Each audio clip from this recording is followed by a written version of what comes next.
नमस्कार बच्चों। पिछली वीडियो में हमने बीए सेकेंड ईयर भूगोल के प्रथम प्रश्न पत्र के पाठ्यक्रम के बारे में बड़े ही विस्तृत रूप से अध्ययन किया था।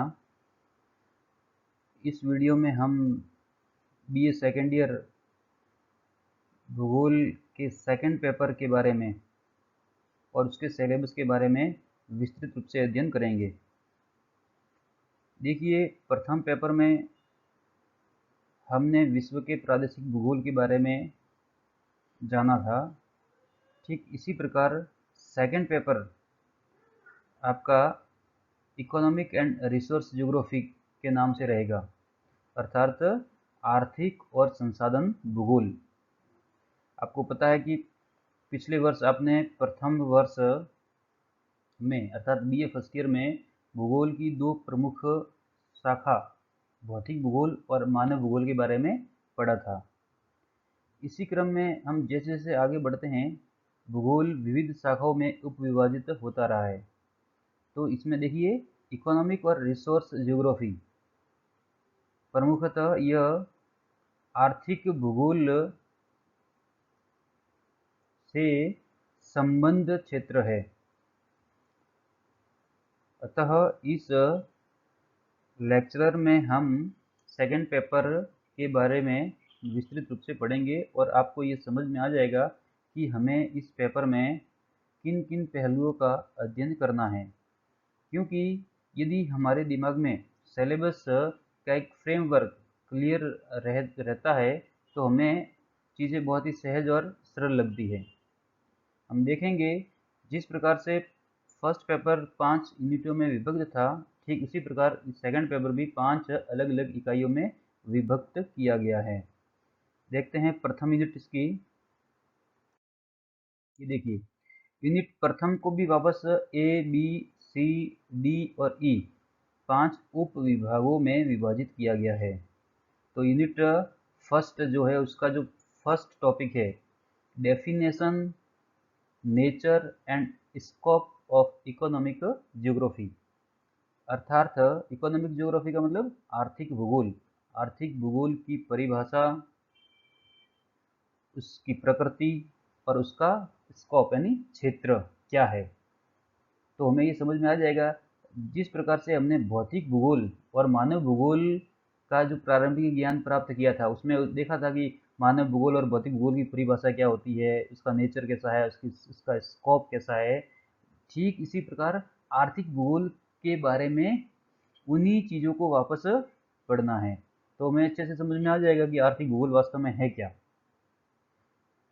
अगला है recent trends in economic geography, यानी कि जो इकोनॉमिक ज्योग्राफी है उसकी रिसेंट ट्रेंड्स क्या है, नवीन अद्यतन प्रवृत्तियाँ क्या क्या हैं, और it's relation with economics and allied subject, और इस आर्थिक भूगोल का जो इकोनॉमिक्स यानी अर्थशास्त्र और उससे जो सह विषय है उसके, उससे क्या संबंध है।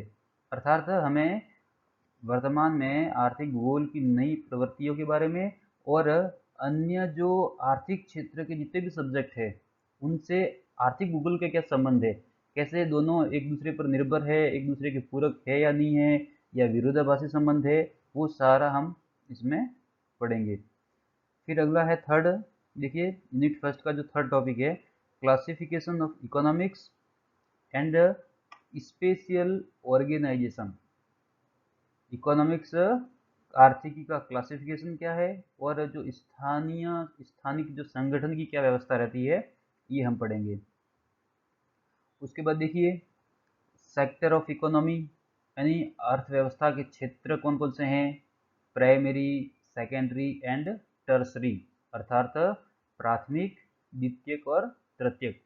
आपने स्कूल एजुकेशन में ये पढ़ा होगा कि किसी भी अर्थव्यवस्था के प्रमुखतः 3 क्षेत्र होते हैं, जिसमें प्राथमिक क्षेत्र के अंतर्गत हम कृषि कार्य और उससे संबंधित गतिविधियों को सम्मिलित करते हैं, द्वितीय क्षेत्र में विनिर्माण क्षेत्र को सम्मिलित करते हैं और तृतीय क्षेत्र में सेवा क्षेत्र को सम्मिलित करते हैं। तो पुनः इन क्षेत्रों का हमें बड़े ही विस्तृत रूप से और उन गतिविधियों का अध्ययन करना है। और यूनिट फर्स्ट का जो अंतिम टॉपिक है वो है impact of economic activities on environment. क्योंकि आपको ध्यान ही है कि वर्तमान में दुनिया के सामने सबसे ज्वलंत मुद्दा और सबसे भीषण जो समस्या कह सकते हैं वो पर्यावरण संरक्षण की है। दिनों दिन ग्लोबल वार्मिंग के फलस्वरूप हो रहे जलवायु परिवर्तन के कारण एनवायरनमेंट विषय पर अध्ययन अत्यंत महत्वपूर्ण हो जाता है। तो इसमें आपको इम्पैक्ट पढ़ना है, यानी प्रभाव। इकोनॉमिक एक्टिविटी, जितनी भी हमने इकोनॉमिक एक्टिविटी हम करते हैं, भले वो प्राइमरी, सेकेंडरी, टर्सरी, चतुर्थक, पंचम, अनेक गतिविधियां होती है, उनका एनवायरनमेंट पे क्या प्रभाव पड़ेगा। इसलिए चूंकि आर्थिक भूगोल में हम आर्थिक गतिविधियों का अध्ययन करेंगे, कोई भी देश अपने विकास को बनाए रखने के लिए, उत्तरोत्तर प्रगति करने के लिए हमेशा विभिन्न प्रकार के आर्थिक क्रियाकलाप करता है, लेकिन उन आर्थिक क्रियाकलापों का पर्यावरण पर प्रत्यक्ष अप्रत्यक्ष क्या सकारात्मक और नकारात्मक प्रभाव पड़ रहा है, उसका हमें भी अध्ययन करना है। तो ये हमारी यूनिट फर्स्ट हो गई।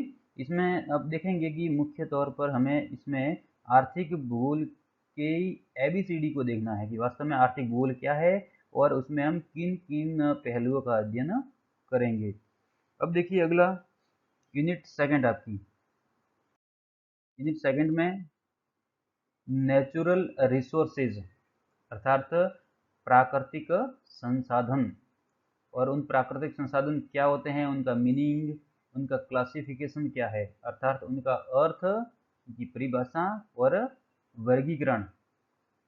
तो एक अपने आप में ये बहुत बड़ा टॉपिक है।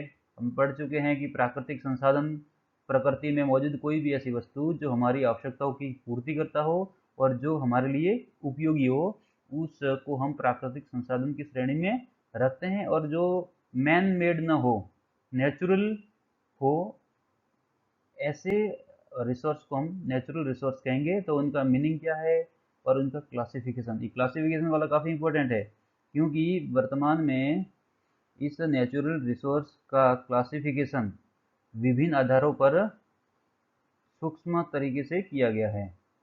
फिर अब देखेंगे ये पूरा, इसमें पूरा मुझे लग रहा है कि नेचुरल रिसोर्स के बारे में पढ़ना है। देखिए जैसे आगे दिया है कंजर्वेशन ऑफ रिसोर्सेज, प्राकृतिक जो संसाधन है उनका कंजर्वेशन, संरक्षण कैसे किया जाएगा। और उसमें भी दो पढ़ना है, एक तो आपके वाटर और एक फॉरेस्ट रिसोर्स कन्वर्जन। देखिए कंजर्वेशन किसका पढ़ना है हमें, वाटर का और फॉरेस्ट रिसोर्स का। क्योंकि वाटर वर्तमान में प्राणवायु के बाद सबसे महत्वपूर्ण प्राकृतिक संसाधन माना जाता है और मानवीय दैनिक घरेलू छोटी मोटी क्रियाओं से लेकर आर्थिक विकास के बड़े से बड़े क्षेत्र इस जल के इर्द गिर्द ही घूमते हैं। जल ही जीवन है, जल ही कल है, जल है तो कल है।